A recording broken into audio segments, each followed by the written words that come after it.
let's make one thing clear. Cheaters suck, but not all types of cheating are created equal. In the context of modern gaming, if we talk about cheating, it usually refers to some type of pathetic loser paying for cheating software, which allows them to gain an unfair advantage with things like an aimbot, wall hack, or many other things. All for the sake of pissing people off, inflating their ego, or trying to achieve victory for the first time in their miserable lives. But if we go back roughly 15 or 20 years, the situation is completely different. Until a certain point, if you brought up cheats, most people would assume that you're talking about cheat codes, the stuff that developers themselves have added to their games. The most famous example of something like this has to be the Konami code. Up, up, down, down, left, right, BA. This simple sequence worked in quite a few games, and would usually grant you things like power-ups, extra lives, helpful items, and more. While far from being the first cheat code, it became so popular that it introduced a lot of people to the concept, and influenced more games to add codes of their own, either as some sort of fun Easter egg, or just as a way to make the game easier for those who were having a hard time. In the 90s and early aughts, you could basically assume that almost any game you played would have cheat codes. And I imagine most of you have some fond memories of using them, down to still known exact codes, like Hisoyam, IDDQD, or Greed is Good. However, while having money and power is nice, some of the most fun cheats usually simply made games more absurd in presentation or gameplay. There is obviously stuff like the iconic Big Heads mode from Tony Hawk Pro Skater. But we also had stuff like the Disco mode from Turok, Age of Empires 2 allowing you to siege a castle with cars, flying cars in conjunction with the tank code in San Andreas, or the Time Splitters one that swapped weapon sound effects to human noises.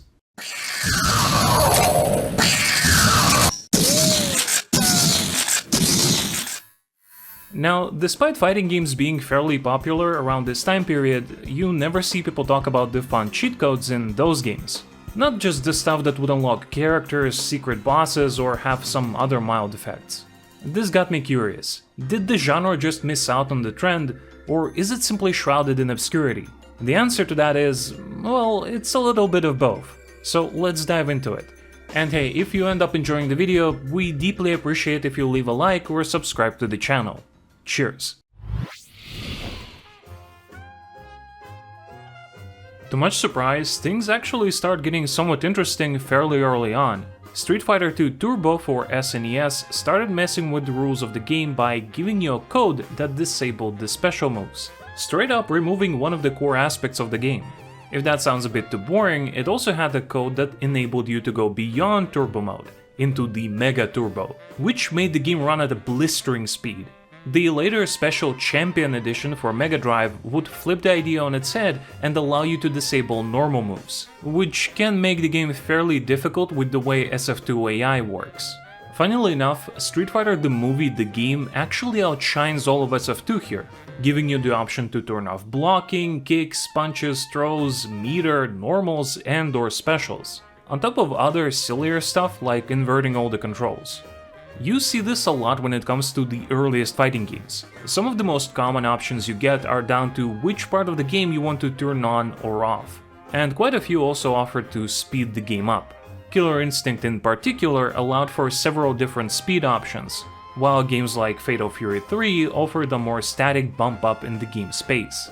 Among those basic cheat codes, Mortal Kombat was actually one of the earlier innovators. They also started simple, with the original MK using codes to get around the censorship, which SNK also utilized for some versions of KOF and Samurai Showdown games. The second MK game would get a bit weirder and allow people to disable throws.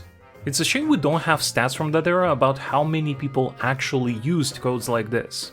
With that said, the MK3 is where the series really got into the groove of offering some fairly robust options for people who wanted to either make the game easier or simply spice it up.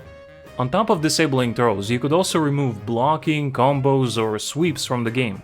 You could also boost your health and damage, speed up the game, play a Galaga minigame, and so much more. Among these options though, two stood out to me as especially interesting.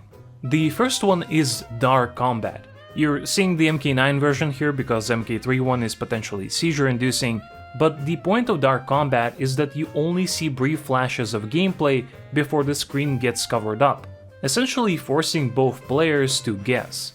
On top of that, there is the rand pair combat, which essentially turns everyone into Shang Tsung, with players randomly shapeshifting into different characters. From there on out, MK games would generally maintain this golden standard of expansive options, all the way to MK9, which added some silliness of its own. Among the other early 2D fighting games, there is only one other notable niche that we should mention before moving on to 3D, and that is Neo Geo games. World Heroes Perfect, Fatal Fury 3, and Double Dragon all had cheat codes related to changing the character size.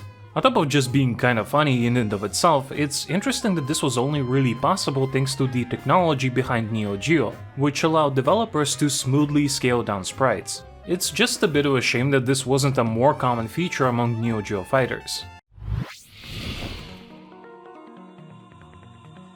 The technological leap of 3D gaming allowed for entirely new ways of making games and manipulating the content found within them, leading to what you could call the golden age of cool cheats. You no longer needed some sophisticated hardware tricks just to scale things up or down for one, and you better believe developers took advantage of this. Indeed, some of the most common cheats you'll find from the fun category are about making things big or small. Battle Arena Toshinden was among the first in the genre to feature some big melons, with most games after it gaining some additional options, like the shifting from being tiny to becoming a giant in Tobal 2, which also applies to all of the hitboxes, big arms in small mode in Bloody Roar, and sort of big everything in Star Wars Masters of Taraskasi, though it's not as exaggerated as the others. It became so common that it actually looped back around to being somewhat mundane, but fortunately those games would usually still have something unique to pick from. For example, even if you haven't played Tobal 2, you've probably seen this, which is a combination of being allowed to use every NPC in the game as a playable character and the Victory Dance cheat code. Bloody Roar also tried to combine all the size changes to create a cutesy, super deformed kids mode, but the final result is just cursed. Speaking of cursed, Maze the Dark Ages has a fairly unique code that would swap the character heads, which can range from benign looking to basically nightmare fuel. Hopefully the large pink bunny slippers are enough to make up for it. It's a shame that more of the mainstream franchises never really dabbled in this sort of stuff. Namco in particular never seemed interested in adding some sort of goofy codes in Tekken or Soul Calibur, with Tekken 2 being the only exception. But fortunately, Virtua Fighter sorta had you covered. Around the same time, you saw several attempts to implement the first-person view. The PC port of Battle Arena Toshinden did this by outright placing the camera inside your character, while Virtua Fighter Kids used a pseudo first-person perspective, with a wireframe silhouette, something you could also find in Tekken 2 or the crossed swords beat-em-up from Data East. Decades before people would try to do the same through modding in Tekken and Street Fighter, or Capcom's own attempt at doing this in VR. However, the goofy crown goes to Virtua Fighter 3 and the secret alphabet character that was literally made up of letters, and would shatter on impact to reform into a new set of letters. A bizarre but fairly fun inclusion which wasn't rare for Sega of that era. For example, even though Fighters Megamix didn't really do much to impact the game rules through cheat codes, they took full advantage of hidden unlocks by adding the weirdest bonus characters. I'm sure most of you know about the Hornet by now, but honestly the true oddball character has to be the playable palm tree from the Sega AM2 logo. I would love to see the meeting where someone came up with this idea and actually got it approved and implemented. It's pretty much impossible to imagine something like this happening in a modern fighting game. At some point, cheat codes have sort of just started to vanish, and it's hard to point at a specific reason for it.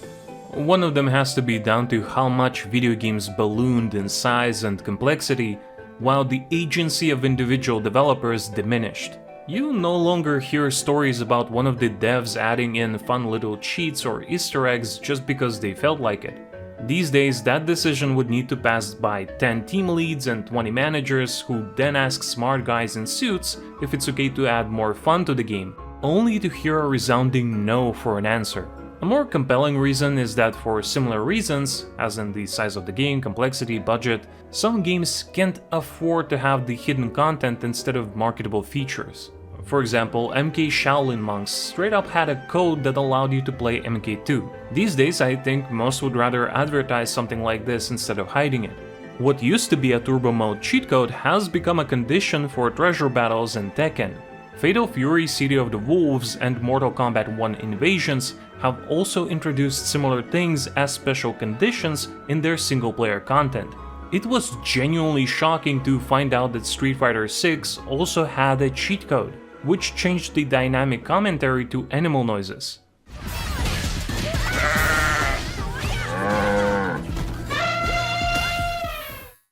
Sadly, this is a huge exception from the norm.